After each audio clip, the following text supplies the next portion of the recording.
SmainaoBasumatari गिबियावनो बर' रादाब नायगिर नोंथांमोनखौ आंनि चेनेलाव बरायबाय लोगोसे गोजोन फुंबिलिनि गाहाम हामलायथि बावहरबाय नोंथांमोननि थाखाय लानानै फैबाय आं गोदान मोनसे रादाब नोंथांमोना भिडिअखौ अननानै जोबजासिम नायलांदो।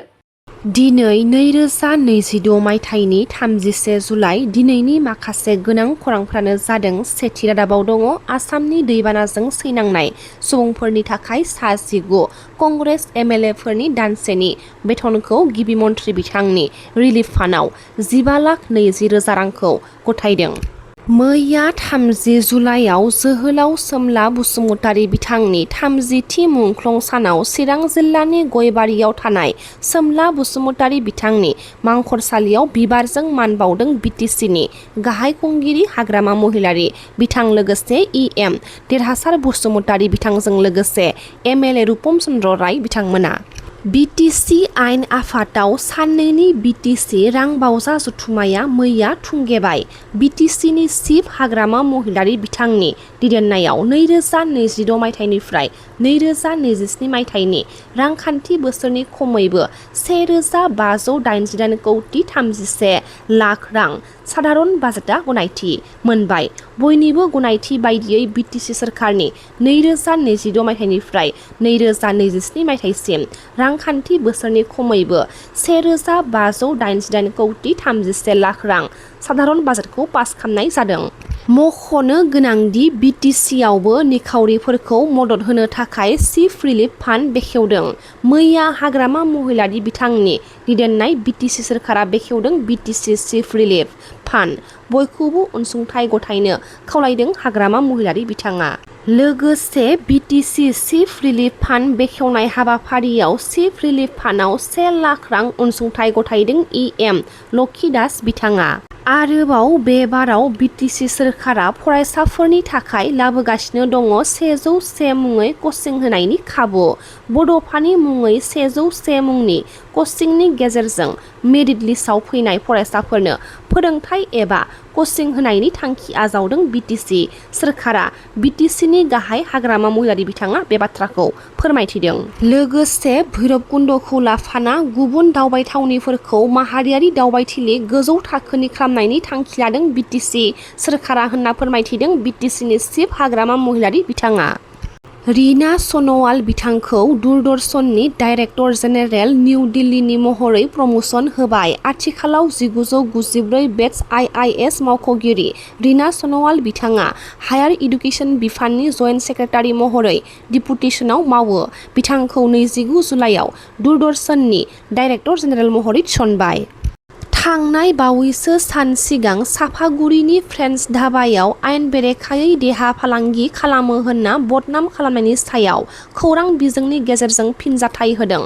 फ्रेन्स धाबानि बिगोमा बासु ब्रह्म बिथाङा थांनाय 29 अक्ट'खालि माखासे खौरां बिजोंनि गेजेरजों फ्रेन्स धाबायाव आयेन बेरेखा देहा फालांगि सोलियो होननानै फोसावनाया गासिबो नंखाय एबा प्रि प्लान होननानै धाबानि बिगोमाया अजद दिखांदों। बिटिसिनि चिफ हाग्रामा महिलारि बिथाङा दुलाराय बर' फरायसा आफाद एबसुनि सायाव माखासे बाथ्राखौ फोरमायथिदों। एबसुआ एबसुनि खामानिखौ मावबाय था, राजखान्थिनि बाथ्राखौ मानो बुंबाय थायो। एबसुआ जाबाय बर' हारिनि फरायसा आफाद। दिनैनि समाव एबसुखौ जायफोर बिबान लानानै दैदेनदों बिसोर थोंजोङै राजखान्थिजों लोब्बा दङ होननानै हाग्रामा महिलारि बिथाङा फोरमायथिदों। আপসু কাম কৰি থাকক না, এইবিলাক ৰাজনীতিৰ কথা কি কয়। আপসু হ'ল বড় জাতীয় ছাত্ৰ সংগঠন। এই আপসু আজিৰ দিনত যিবিলাক লিডাৰশ্বিপ লৈ আছে ইহঁতে ডাইৰেক্ট পলিটিকেলাইজ। 5 বছৰ ইহঁতে চৰকাৰ চলাইছিল আপসু অফিচৰ পৰা, আৰু আমাক কয় ইউনাইটেড হ'ব লাগে। এই স্থানৰ পৰা যদি কৈছে এইটো মহাপাপ হ'ব। বেলেগ ছাইডৰ পৰা ক'লে বেলেগ কথা আছে, কিন্তু এই স্থানৰ পৰা যদি আপসুৱে কোনোবা লিডাৰে যদি কৈছে এইটো কিন্তু মহাপাপ হ'ব। এই স্থানৰ পৰা আপসু কাম কৰি থাকক না, এইবিলাক ৰাজনীতিৰ কথা কি কয়। আপসু হ'ল বড় জাতীয় ছাত্ৰ সংগঠন। বড়ো সমাজক কেনেকৈ ওপৰত লৈ যাব লাগে, এডুকেশ্যন হওক বা সাহিত্য হওক বা এইবিলাক কথা কওক। ৰাজনীতিৰ কথা কিয় লাগি থাকে, কি দৰকাৰ আছে। আপসু নিজেই অফিচিয়েল, তাতে বহি পেলাই আমাক ইউনাইটেড হ'ব লাগে বুলি ক'লে হ'ব লাগে। এই স্থানৰ পৰা যদি আপচুৱে কোনোবা লিডাৰে যদি কৈছে এইটো কিন্তু মহাপাপ হ'ব এই স্থানৰ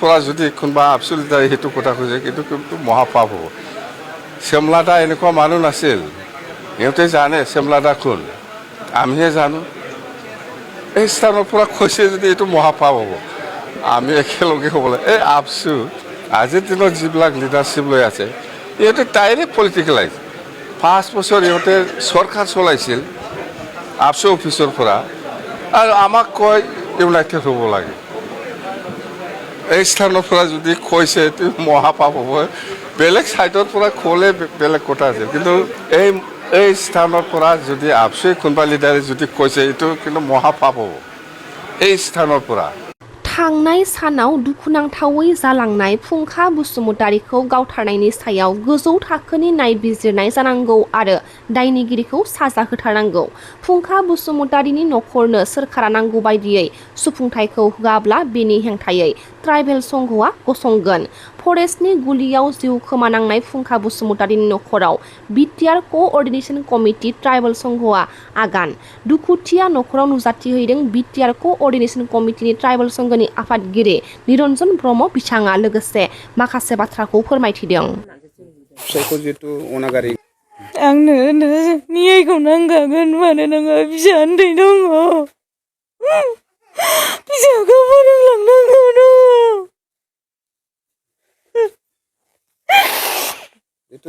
गावलायाखै जेबो माबा गैया बियो 3थायावसो थांखादों 3:30 घटना जाखादों बियो फुंनिफ्रायनो गावलायदों होनदों बे थाङाखै आंजोंनो दङ दखानावहाय दाबाय थादों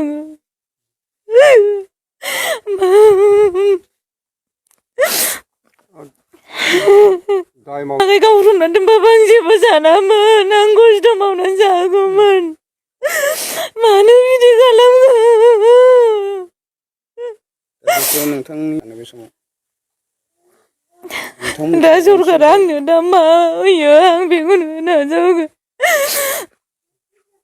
आंहा फिसालाखौ फोरोंलांनांगौ दङ जिउ जोबजासिम बेसेबां बैसोनि 5 बोसोर जागोन आगस्टनि 4 तारिखआवहाय दा बिनि बार्थडे दङमोन बे बार्थडेयावनो एसे आखाइ खरसा फैगोन होननानै थांदोंमोन